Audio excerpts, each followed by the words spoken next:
Boy, if I had a nickel for every time somebody said to me annuities are confusing, I'd have rolls and rolls and nickels. And you know what? They're not wrong. Today we're going to talk about fixed annuities. We're going to unconfuse them. I don't think unconfuse them is a word. You get the point. Here we go.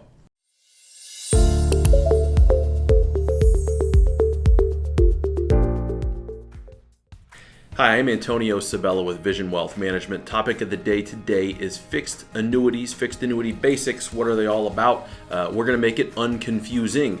I think that's definitely a word.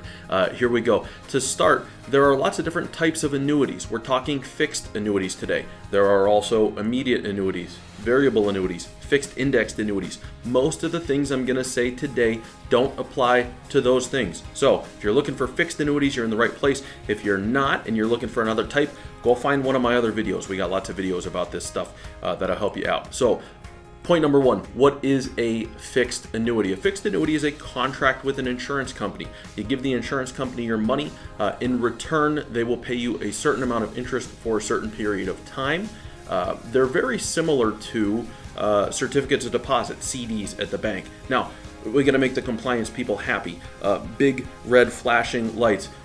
Fixed annuities are not CDs. They're not issued by a bank. They're not FDIC insured.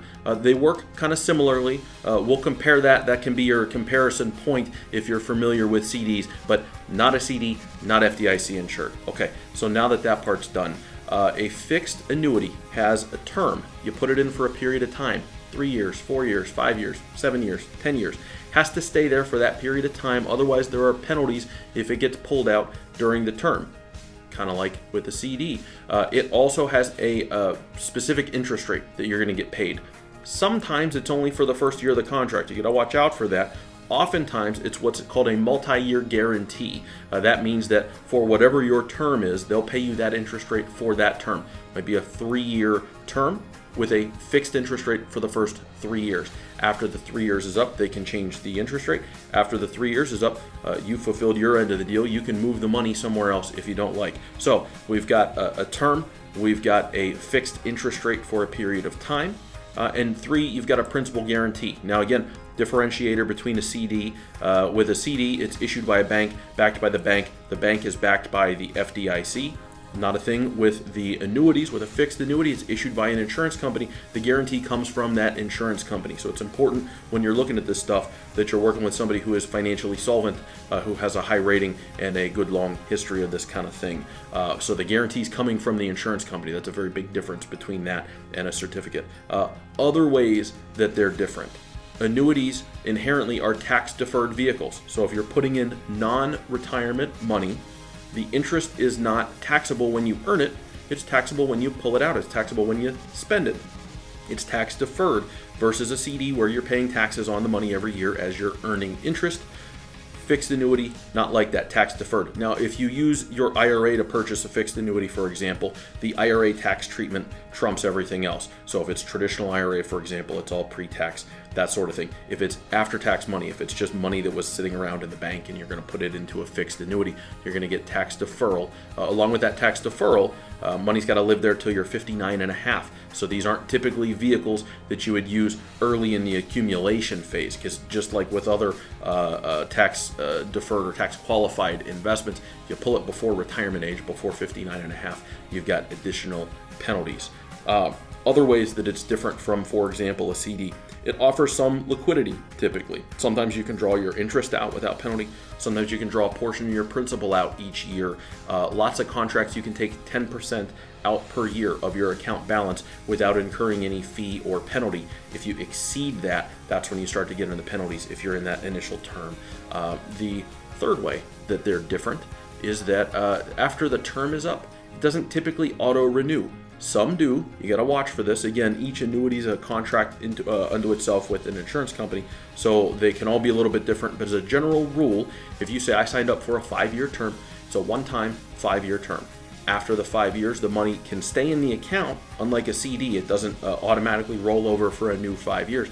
they can change the interest rate on you. So they might lower the interest rate after the money becomes liquid. But if you want to, you can leave it in that account and just let it stay there, and it'll earn some interest subject to what the minimums of the contract are or whatever they've decided to renew you at. So very different than a CD there. Oftentimes one-time term, and you can leave it after that if you like, or you're free to move it without any sort of penalty or charge at the end of your initial term or any point thereafter, provided it hasn't rolled into some type of new term. And the last way it's different, we already talked about, not FDIC, issued by an insurance company. Guarantee comes from that insurance company. So we talked about like what it is and kind of how does it work. Question I get a lot is, who's it right for? Who would utilize something like that? Often it's somebody who is close to or in retirement, who has excess money sitting in the bank. They're looking for a greater return. Now, these things aren't going to provide stock market type of returns. They're going to provide typically better interest rates than what you get if you just left the money in a savings account. Oftentimes better than what you can get in a CD, but not the type of returns that you might be able to obtain if you put it in something that can fluctuate, if you put it in something with market volatility. Because remember, these don't have that. These just kind of live like this, principal guarantee, and you earn your interest. So you got extra money sitting around. That can be a potential spot for it, where you can earn a little bit more if you don't need ready access to those funds. It's not your emergency fund money. Or you don't have the risk tolerance to accept the fluctuation, and you don't need the potential return that you can get from an investment like that. A fixed annuity can be a place, as I said, to earn a little bit more than what you would otherwise without putting your principal at risk, without having to worry about what happens in the stock market and that sort of thing. Is it right for me, right? So that's normally the next question is like, well, should I do it? Should I invest in a fixed annuity? And that's the $1 million question, or the $100,000 question, or the $10,000 question. I guess it's a question. Depends on how much money you have, what dollar amount we would ascribe to the question. It's a question. Is it right for you? If you've got excess cash, if you're looking to de-risk maybe from some of the portfolio at this point, if you don't need the additional growth, they can be a viable option. I would say sit down with your person, talk to them. Your person, if you haven't watched that's your financial advisor. Sit down with your financial advisor, see what they think. If you don't have a financial advisor, my contact info is going to be on the screen here in a second. Check it out there. That's all today. That's the ins and outs of the fixed annuity. If you have questions, by all means, hit me up. I appreciate you watching the video. I hope you learned something, and I'll see you soon.